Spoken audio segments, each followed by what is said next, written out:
del Hospital Universitario del Valle, y el día de hoy va a hablar sobre el enfoque inicial del paciente intoxicado. Bienvenido, doctor.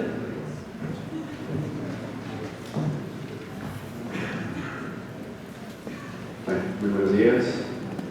Hablar del enfoque inicial del paciente intoxicado es hablar de todo aquello que debemos tener en cuenta en la primera hora cuando llega nuestro paciente a un servicio de urgencias. De lo que hagamos o dejemos de hacer, pues dependerá el resultado. Y muchas veces, mucho de lo que se hace podría generar más complicaciones, incrementando la morbilidad y la mortalidad. Partimos de este precepto: todo es veneno, nada es sin veneno, solo la dosis hacia el veneno. Es decir, que no hay enemigo pequeño. Siempre es importante ver, cuando ustedes tienen un paciente intoxicado, no subestimar las cantidades que el paciente ha ingerido, ni aquello de que los venenos más letales vienen en envase pequeño, porque dependemos mucho de la dosis para que este veneno llegue a su máxima expresión. Cuando tengo un paciente intoxicado, es un individuo que ha estado expuesto a un agente tóxico. Implica que es un agente externo llamado metal, hidrocarburo, medicamento. Cualquier agente que no ha sido producido por la biótica se considera un tóxico. Este tóxico dentro del medio ambiente genera una exposición en un individuo dentro de un marco de tiempo. Por eso, cuando yo voy a interrogar, debo mirar quién, qué, cuándo, cómo, por qué, todos los elementos que me permitan a mí identificar tanto el veneno como el individuo y la exposición. ¿Cuándo puedo considerar una intoxicación? ¿Cuándo puedo sospechar en el servicio de urgencias? Cuando tengo un paciente con una historia o antecedente de abuso de drogas o sobredosis de drogas, que tenga una ideación suicida o un intento previo de suicidio, un antecedente de enfermedad psiquiátrica, agitación, alucinaciones, un paciente que llega en estupor o coma, con nistagmus, delirio o confusión, convulsiones, un paciente que llegue con rigidez muscular, distonías, en paro cardiorrespiratorio, una arritmia cardíaca no explicada, hiper o hipotensión, broncoaspiración, broncoespasmo, falla renal o falla hepática, hiper o hipotermia, rhabdomiolisis, acidosis metabólica de algún GAP elevado, un osmol GAP elevado, hiper o hipocalemia, calcemia o glicemia. ¿Cómo va a ser el enfoque? Inicialmente, cuando llega nuestro paciente, pues entra entre la categoría de la reanimación cardiovascular, se hace el ABC de la reanimación, se realiza una historia clínica completa, un examen físico y neurológico muy completo, se hace una evaluación del riesgo. De esa evaluación del riesgo depende el tratamiento. ¿En qué consiste el tratamiento? Un manejo de soporte, una posibilidad de antídotos y unas medidas de decontaminación. En relación con la vía aérea, pues es importante las medidas de protección cervical, mirar si la vía aérea está protegida, cómo están los reflejos y pensar en ventilación mecánica si es el caso. Se debe determinar la presencia de falla ventilatoria, hipoxia y broncoespasmo. ¿Cuándo podría considerar una intubación traqueal, una falla respiratoria aguda? Sin embargo, es importante aquí aclarar, por ejemplo, si me llega un paciente en falla ventilatoria, mirar si además tiene una estabilidad hemodinámica y buscar un toxidroma opioide. Las intoxicaciones por heroína cada vez son más frecuentes en nuestros servicios de urgencias, lo que hace obligatorio que deba yo buscar en este paciente los demás signos y síntomas que me permitan pensar que ese paciente puede estar intoxicado por un opioide y no necesitar de ventilación mecánica, por el contrario, de requerir el antídoto, que en este caso sería la naloxona, para poder revertir la respiración, la depresión y llevar a nuestro paciente nuevamente a que asuma su centro respiratorio, que es el objetivo de utilizar la naloxona. Es importante también ver cómo la ventilación me serviría cuando necesito alto nivel de oxígeno en un paciente intoxicado por monóxido de carbono. También, por otro lado, es ver cómo la intubación orotraqueal no disminuye, disminuye más, no elimina el riesgo de broncoaspiración en un paciente en coma inducido por tóxicos. Un paciente en coma inducido por tóxicos tiene un 11% de broncoaspiración en promedio. Cuando yo lo intubo, no voy a disminuir este riesgo a cero, por lo que en este momento pues, no se considera que exista alguna indicación de realizar una medida de contaminación en un paciente con intubación orotraqueal. Debo comenzar entonces a ver cuáles son las causas de falla ventilatoria en mi paciente de origen tóxico. La toxina botulínica, los bloqueadores neuromusculares, los órganos fosforados, mordeduras de serpiente, el tétanos, los barbitúricos, la cloridina, el etanol, los opiáceos, los sedantes hipnóticos y los antidepresivos, entre los más frecuentes. Cuando tengo un paciente con hipoxemia, debo pensar en dióxido de carbono, monóxido de carbono, en metano, propano, debo pensar en betabloqueadores, antiarrítmicos, antidepresivos tricíclicos. Si hay una hipoxia celular, el monóxido de carbono, cianuro, meta o sulta-hemoglobinemias. Además, debo sospechar una broncoaspiración de contenido gástrico, aspiración de hidrocarburos, intoxicación por opiáceos, paraquat, salicilatos e inhalación de humo. En relación con la circulación, tomo una tensión arterial, el pulso, la monitorización. Siempre es importante tomar un electrocardiograma con T12 derivaciones, obtener 2 líneas venosas. Allí se obtiene una vez la sangre para el laboratorio, tomar unos gases arteriales y determinar la probabilidad de arritmias o alteraciones en la frecuencia cardíaca. Bradicardias, bloqueos AB, intervalos del QRS prolongado, que me permitan a mí pensar, por ejemplo, intoxicación por antidepresivos tricíclicos o carbamazepina, taquicardias, arritmias ventriculares, hipotensión o hipertensión severa.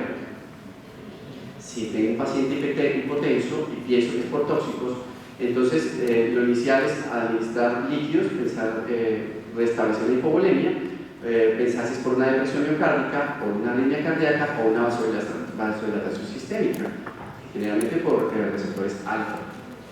Colocar líquidos isotónicos, vasopresores cuando la hipotensión es refractaria, y la selección del vasopresor es individualizada, sobre todo cuando yo tengo identificado a mi agente.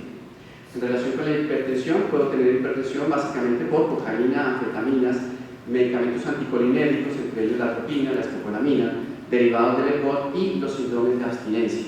Lo mismo, el manejo de la hipertensión corresponde al tratamiento según el agente, el tiempo y la severidad. Entonces comenzamos a ver que no existen fórmulas y que más allá de comenzar a hacer, lo que hay es que comenzar a pensar las múltiples posibilidades que yo tengo cuando evalúo un paciente con sospecha de intoxicación, sobre todo cuando tengo un paciente con alteración del estado de conciencia, donde no tengo una información muy clara. Mirar si tengo una taquicardia o una bradicardia, y cuando estoy en taquicardia pienso en sustancias de abuso como las anfetaminas, los anticolinérgicos, la cafeína, el alcohol, la cocaína, también el monóxido de carbono, los antidepresivos tricíclicos, el cianuro. Y si no voy a hacer la bradicardia, los betabloqueadores, los calcioantagonistas, los pesticidas inhibidores de colinesterasa, el amitraz, la digoxina, el litio y los opioides. Procedo luego a realizar el examen físico. Se debe vestir bien al paciente y realizar el examen completo. Cuando tenemos un paciente que ha estado expuesto a hidrocarburos o a pesticidas, no se debe pasar o cruzar la ropa por encima de la cabeza del paciente, sino que la ropa debe ser cortada, porque con pasar la ropa por encima del paciente están exponiendo ustedes el cuello y la cabeza, aumentando el grado de exposición del tóxico en el paciente, pues deteriorando más al paciente. El aliento del paciente, muchas veces pacientes que llegan oliendo hidrocarburos, que es muy característico y que nos hace pensar o en los mismos hidrocarburos o de pronto en pesticidas. Los ruidos respiratorios, cómo están, cómo es la auscultación cardíaca, el examen abdominal, los ruidos intestinales son muy importantes, y ver si existe una evidencia externa al trauma. Los pacientes también, pues, sujetos de intoxicación, probablemente al caer pueden sufrir trauma craneoencefálico.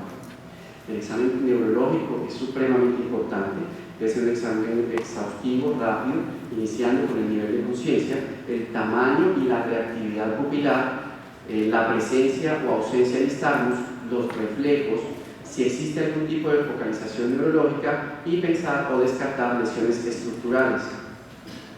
En relación con el estado de conciencia, puedo tener diferentes estados donde llega el paciente. Tenemos que puede llegar en agitación psicomotora, y allí puedo pensar en cocaína, en anfetaminas, en cafeína, en teofilina, en antipsicóticos, antihistamínicos, antidepresivos tricíclicos, sobredosis de hormonas tiroideas y atropina. Si tengo un paciente con delirio y confusión, puedo pensar en síndromes de abstinencia, medicamentos anticolinérgicos como la atropina, los antihistamínicos, el monóxido de carbono, el litio, los metales pesados, los salicilatos y el cloruro de metileno.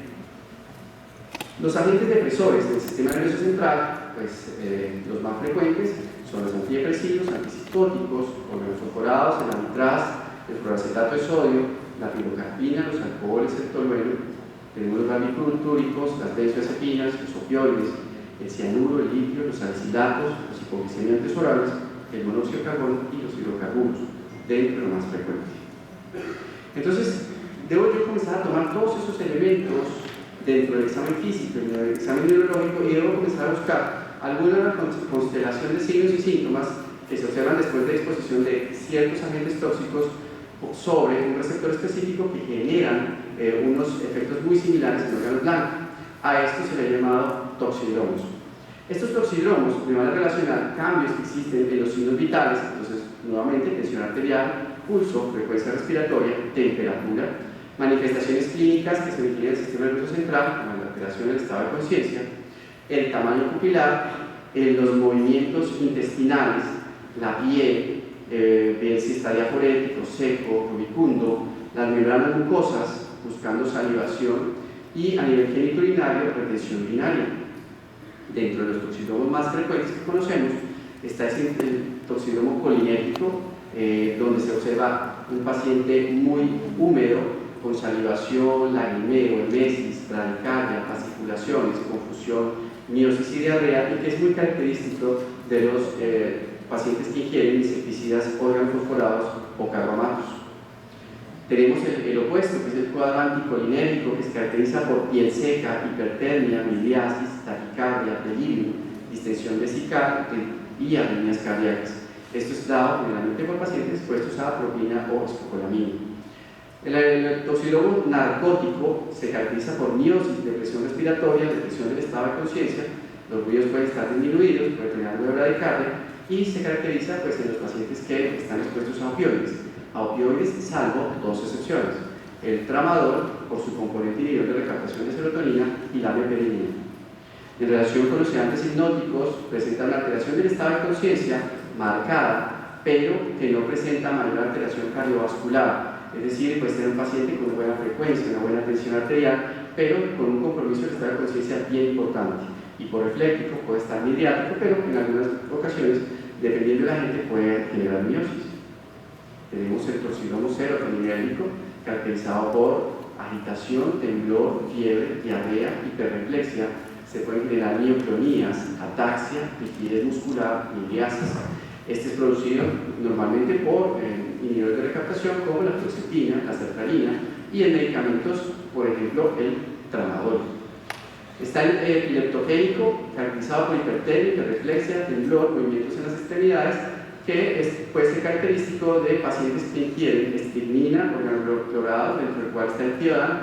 El tiodan es el principal insecticida que se utiliza para el manejo de broca, y la intoxicación por isoniazida. Estos producen cuadros de convulsivos severos de difícil manejo. Está el toxidromo solvente, que es caracterizado en los pacientes que hacen exposición a hidrocarburos, por ejemplo los pegantes, el boxer. Serían pacientes letárgicos, confusos, con cefalea, incoordinación motora y despersonalización.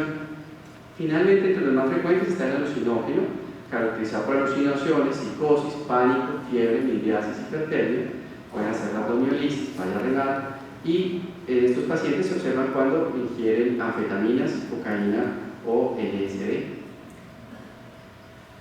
Entonces, sigo armando mi cuadro clínico. Cuando el toxidromo no es claro, yo tengo que armarme de otros elementos para comenzar a armar qué es aquello que puede estar, qué pudo haber ingerido el paciente. Muchas veces hay sobredosis de varios tipos de medicamentos, lo que hace que ustedes no encuentren un toxidromo puro y que pues, realmente genere un grado de confusión. Entonces debo comenzar a individualizar mi paciente, a ver, por ejemplo, en relación con la temperatura, qué agentes me pueden inducir hipertermia y qué otros hipotermia. En relación con la hipertermia, las anfetaminas, los anticolinérgicos, la cocaína, antidepresivos, fenotecinas, salicilatos, como los más frecuentes, y la hipotermia, los alcoholes, los barbitúricos, los hipoglicemiantes orales, opioides, fenotiacinas y litio. El tamaño de las pupilas es muy importante, no es solo decir si están o no están reactivas. Es importante ver este tamaño porque pacientes que tienen miosis, puedo pensar yo en inhibidores de colinesterasa, en amitraz, en clonidina, en opioides, pilocarpina y fenotiacinas. Mientras que si tienen midriasis, puedo pensar en cocaína, anfetaminas, anticolinérgicos, antidepresivos, inhibidores de MAO o antihistamínicos. Hay otros que inducen convulsiones, ya lo habíamos visto, los organoclorados como el tiodan, los inhibidores de colinesterasa, el monóxido de carbono, los antidepresivos, las anfetaminas, la cocaína, la isoniazida y la lidocaína. El metanol, el litio, los hipoglicemiantes orales, la lidocaína, el propanolol, los síndromes de abstinencia y la estricnina. Después de toda esta evaluación, yo ya debo exponer que el paciente debe tener una intoxicación por A o B sustancia. Sin embargo, entonces pues llegamos a la conclusión que tiene mi paciente. Y muchas veces la respuesta es una intoxicación exógena. Cuando alguien dice una intoxicación exógena es porque no tiene ni idea de lo que está haciendo ni de lo que está hablando. ¿Por qué? Porque todas las intoxicaciones son exógenas. O sea, estoy haciendo una redundancia porque no existen las intoxicaciones endógenas. Los diagnósticos en toxicología tienen tres elementos importantes. El primero es determinar el origen de la intoxicación. Una intoxicación puede ser voluntaria, accidental, ocupacional, ambiental, iatrogénica, delincuencial, y si su paciente no les encuadra dentro de alguno de estos orígenes, pues lo pueden dejar de origen a determinar o de origen desconocido, tratando de seguir investigando algunas causas. Luego pasamos a la gente. Medicamentos, pesticidas, hidrocarburos, toxinas, cáusticos, gases, alcoholes. Es como tratar de ver, bueno, cuál es el agente y relacionado con el origen, y eso me puede llevar a la terapéutica. Finalmente, si es un cuadro leve, moderado, severo. Entonces es diferente que yo les diga que tengo un paciente con una intoxicación exógena a que les diga que tengo un paciente con una intoxicación voluntaria por antidepresivos tricíclicos moderada o severa. Cuando yo les digo esto, ustedes ya están imaginando cuál es el estado de conciencia, cuál es el estado del paciente y qué es lo que hay que hacer con el paciente. Entonces es importante hacer la impresión diagnóstica basada en estos tres elementos: el origen, el agente y la severidad. Luego, como seguimos en nuestro proceso de pensamiento, vamos a hacer una evaluación de riesgo. ¿Qué es una evaluación de riesgo? Es una evaluación como un proceso cognitivo, es un proceso de pensamiento a través del cual el médico intenta predecir el probable curso clínico y las potenciales complicaciones para un paciente en una situación particular. Entonces vamos a aplicar eso en nuestros pacientes intoxicados. La evaluación de riesgo me plantea cuáles son las necesidades de manejo, si es manejo soporte, cuál es el tipo de monitorización que yo voy a requerir, si ver los riesgos y los beneficios en el manejo específico de este tipo de pacientes, es decir, qué voy a hacer y qué no voy a hacer en relación con la clínica que estoy viendo. En ese orden de ideas puedo ver algunas técnicas para prevenir la absorción, posibilidad de utilización de antídotos o irme a técnicas que promuevan la eliminación. La evaluación de riesgo debe incluir la evaluación de la sustancia, la dosis ingerida, el tiempo transcurrido desde la ingesta, la condición clínica actual del paciente y los factores individuales. De ahí sale este triángulo de desintoxicación o de contaminación. Este triángulo de contaminación tiene tres elementos que ustedes deben tener en cuenta antes de pensar siquiera en pedir una sonda nasogástrica para hacer alguno de ellos. El primero es una ingestión tóxica, tiene beneficios, ¿cuáles son sus riesgos? ¿Es una ingestión tóxica? O sea, ¿la sustancia realmente fue ingerida? ¿Cuál fue la dosis de la sustancia ingerida y qué riesgos me plantea esa dosis? ¿Cuál es el tiempo ingerido después de la ingesta el tiempo de llegada entre la ingesta y el traslado? ¿Cuáles son los signos y síntomas de toxicidad que presenta mi paciente? ¿Y cuáles son sus características individuales? ¿Es un niño, es un anciano, es una embarazada, es un paciente desnutrido? En relación con los riesgos, ¿cuáles son las contraindicaciones y los efectos adversos que tiene mi procedimiento? ¿Cuáles son los signos y síntomas de toxicidad que me lleven a pensar que puede ser beneficioso el procedimiento? ¿Está la vía aérea protegida? ¿Cuál es el riesgo de deterioro? Porque una cosa es tener mi paciente como lo estoy viendo ahora, pero yo debo proyectar mi paciente a 4 o 6 horas. Es decir, yo puedo que tenga un paciente que haya requerido algún depresor del sistema nervioso central, inicialmente me llegue alerta, pero en 4 o 6 horas, teniendo en cuenta la dosis y todo lo anterior que acabamos de plantear, yo pueda pensar que mi paciente está en coma. Entonces es diferente intubar a un paciente en coma con un carbón activado adentro del estómago a intubarlo sin tener que tener esa complicación, porque el riesgo de broncoaspiración es muy alto. ¿Cuál es la situación actual del paciente? Y proyectar mi paciente a 6 horas. Luego, entonces, ¿cuáles son los beneficios? ¿Es de utilidad según el agente? O sea, la medida de contaminación que voy a utilizar sirve y está demostrada que sirve para ese agente. ¿Cuál es el tiempo post ingesta? ¿Realmente lo que yo voy a hacer tiene efectividad en relación con el tiempo? ¿Y cuál es el objetivo de la decontaminación? Dentro de las técnicas para disminuir la absorción, la idea es disminuir la absorción de agentes tóxicos, evitar o disminuir las manifestaciones de la exposición. Tenemos dos tipos de técnicas: las técnicas de evacuación, que es la inducción de mesis y el lavado gástrico. La inducción de mesis no es, no se debe considerar en ningún momento dado. Solo existe un pesticida que es el paraquat, que dentro de su fórmula, por su mortalidad entre el 80 y el 90%, luego que se ingiere, tiene un emetizante dentro de él, lo que hace que cuando el paciente ingiera paraquat inicia una emesis importante, pues allí lo que hay es que acompañar el proceso no más. Y técnicas para disminuir la absorción, tenemos el carbón activado, la irrigación intestinal y los catárticos. Se han hecho una gran cantidad de estudios, los estudios en toxicología tienen unas limitaciones por cuestiones éticas, entonces los estudios se hacen sobre todo en animales involuntarios sanos. En relación con el lavado gástrico, los estudios han mostrado que la eliminación o la absorción o la absorción de la decontaminación a través del lavado gástrico dentro de los primeros 30 minutos tiene una efectividad tan solo del 33%. A la hora tiene una efectividad del 19% en los estudios más optimistas. Y en este caso debemos mirar cuándo voy yo a hacer realmente un lavado gástrico. Entonces digamos que las conclusiones que se han hecho es que a través de estos estudios el lavado gástrico debe ser solo cuando es de un atractivo beneficio teórico, es decir, de un agente muy tóxico. Los riesgos sustanciales deben ser contrapesados cuidadosamente con la escasa evidencia que el procedimiento tiene algún beneficio. ¿Cuáles son estas contraindicaciones? La pérdida de los reflejos de la vía aérea, un paciente que ya esté somnoliento ya tiene contraindicación, la alteración del estado de conciencia, la ingesta de corrosivos, la ingesta de hidrocarburos, el riesgo de hemorragia o perforación gastrointestinal, cirugía reciente y las coagulopatías. ¿Cómo hacer el lavado gástrico? Pues la colocación correcta de la zona, haciendo las mediciones correspondientes del lóbulo de la oreja, la punta de la nariz y de allí a las venias esifoides, verificar que la sonda esté en el estómago. Luego de allí aspirar el contenido gástrico hasta llevar un volumen de cero, no es entrar a meter líquido, no, primero tienes que sacar el contenido gástrico, ese primer contenido gástrico deben almacenarlo en un recipiente aparte porque ese contenido es muy importante para estudios de laboratorio. Luego entonces con una jeringa muestra de 50 cc se comienza a administrar 50 cc de líquido, inmediatamente se hace el retorno, que es una técnica que se llama 50 por 50, que si yo he retirado todo el volumen gástrico posible y si solo coloco 50 cc de volumen, pues el riesgo que mi paciente presente mesis es menor.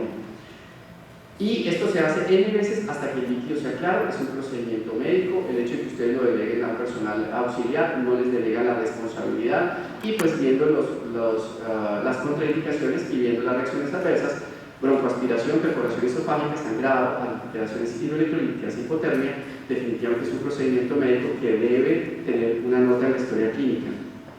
En relación con el carbón activado, los mismos estudios nos muestran que el carbón activado entre los primeros 30 minutos tiene una efectividad del 55% y a la primera hora tiene una efectividad del 40%, lo que hace superior al lavado gástrico. Puede ser considerado en un paciente que tiene una cantidad potencialmente tóxica hasta una hora después. Contraindicaciones, alteración del estado de conciencia, una vía aérea no protegida, aumenta el riesgo y severidad de la broncoaspiración, por eso no debe ser utilizado hidrocarburos, riesgo de hemorragia o perforación gastrointestinal, cirugía reciente, alteración de la visualización endoscópica, si yo sé que este paciente le tengo que hacer endoscopia, y definitivamente los cáusticos, donde no sirve el carbón activado. No es efectivo en intoxicación por hierro, en álcalis, en intoxicación por litio, en ácidos, en alcoholes, en metales pesados y en sales. También tiene reacciones adversas, constipación o impactación, distensión abdominal, y cuando se usaban como catárticos producía diarrea, deshidratación e hipernatremia. La irrigación intestinal es un procedimiento a través del cual se produce un gradiente de concentración osmótico que permite que las toxinas previamente absorbidas difundan dentro del tracto gastrointestinal. Se utiliza una sustancia como es el polietilenglicol, que es isotónica, no absorbible y no presenta alteraciones hidroelectrolíticas como sucedía con los catárticos. La dosis 25 cc kilo en niños, 1 o 2 litros en adulto y se coloca hasta obtener un efluente intestinal claro. ¿Dónde lo puedo utilizar? En sustancias de liberación sostenida, básicamente calcio-antagonistas de la familia, por los riesgos que hay, agentes con cubierta entérica, en los pacientes intoxicados por líquido y en los body packers o mulas para eliminar todas estas cápsulas. No es un procedimiento tampoco de rutina, tiene un valor potencial limitado y solo sirve para ciertos agentes que son los que se determinan acá. ¿Qué contraindicaciones tiene? La obstrucción intestinal, la perforación intestinal, la hemorragia gastrointestinal, el ilio, una vía aérea comprometida, una vía aérea no protegida, una inestabilidad hemodinámica, vómito intratable. No existe en la actualidad una razón para colocar un catártico en un paciente intoxicado. No funcionan, generan riesgos y complican más al paciente y definitivamente no se ha demostrado ninguna efectividad. En relación con los antídotos, que es el siguiente paso, entonces yo determino si requiere o no, y es importante que deben ser administrados en el momento oportuno, es decir, que debe tener una disponibilidad, o si no, realmente pues, no se puede esperar una mayor resolución del cuadro. Por eso yo debo tener diferentes tipos de antídotos, unos antídotos que deben estar de disponibilidad inmediata, otros que debo disponer dentro de la primera hora y otros que pueden, digamos, administrarse en las primeras 24 horas. Dentro de los antídotos de disponibilidad inmediata debemos tener en los carros de paro sulfato de atropina, cloruro de calcio, gluconato de calcio, etilparacianuro y la hidroxicobalamina. Esto para intoxicaciones por hidroxicolinsterasa, bloqueadores de calcio, flúor o intoxicaciones por cianuro que requieren del manejo inmediato. De la misma manera, deberíamos tener FAB inmune contra dioxina, flumazenil para benzodiazepinas, glucagón para intoxicación por betabloqueadores y calcio antagonistas, azul de metileno para methemoglobinemias, naloxona para opioides, fisostigmina para síndrome anticolinérgico, pero ya cada vez se utiliza menos, la piridoxina para intoxicación por isoniazida, que la piridoxina es la que me va a ayudar a revertir las convulsiones inducidas por isoniazida, y el bicarbonato de sodio para bloquear el canal de sodio, entre ellos la cocaína, paciente que les llegue con arritmia secundaria de cocaína en la primera hora por bloqueo de canal de sodio y requeriría la administración de bicarbonato. Lo mismo sucede con antidepresivos específicos con QRS por encima de 110 milisegundos. Otros medicamentos nos permiten ir estabilizando un poco más nuestro paciente y deben estar disponibles dentro de la primera hora. La N-acetilcisteína para manejo de acetaminofén, el suero antiofídico polivalente y monovalente pues para paciente ofídico, la D-feroxamina para el hierro, el dimercaprol para intoxicación por plomo, arsénico, el etanol para intoxicación por metanol o etilenglicol, el fomepizol, lo mismo, el octreótido para hipoglicemia inducida por sulfonilureas y la pradioxina para inhibidores de colinesterasa. Y existen otros que deben ser utilizados, que deben estar en stock, como el EDTA para quelar plomo, o el azul de Prusia para quelar talio, pero pues se pueden tener en otro tipo de stock. Puedo tener también sistemas para intentar la eliminación, manipulación urinaria, la hemodiálisis, la hemoperfusión, la diálisis peritoneal, la hemofiltración y el carbón activando dosis repetidas. Allí lo más importante es determinar cuál es el agente y si es útil o no. Entonces es importante siempre tener en cuenta el volumen de distribución, si es un agente lipofílico, si es de eliminación renal, cuál es la unión a proteínas, porque todo esto me va a determinar si lo puedo hemodializar, hemoperfundir o si definitivamente ninguna de estas opciones funciona. En relación con los laboratorios, al igual que yo no debo salir con una sonda nasogástrica a ver un paciente intoxicado, tampoco debo tomar una ráfaga de laboratorios buscando a ver qué me sale. No, por eso es importante individualizar muy bien el paciente. Debo hacerme varias preguntas. ¿Qué sustancias estoy sospechando a partir del toxidromo? Si estas sustancias son cuantificables o son detectables. ¿Cuál es la disponibilidad técnica? ¿Cuál es la sensibilidad y la especificidad? Si hay sustancias de reacción cruzada que me permitan generar un falso o falso positivo. Si existe un test de monitorización. Y si el resultado de lo que yo voy a tomar va a modificar mi conducta. Existen algunos laboratorios que se determinan cuantitativamente, que les sirven para confirmar el efecto tóxico, para tomar decisiones, para reiniciar terapias, para medir niveles de algo y ver cuál es la concentración química que se logra y determinar cuándo el agente comienza a eliminarse. Puedo tomar niveles de acetaminofén, de ácido, methotrexato, anticonvulsivantes y digoxina. Existen otros que no necesito laboratorios específicos para medir qué tengo dentro, pero sí me pueden indicar las medidas de efecto.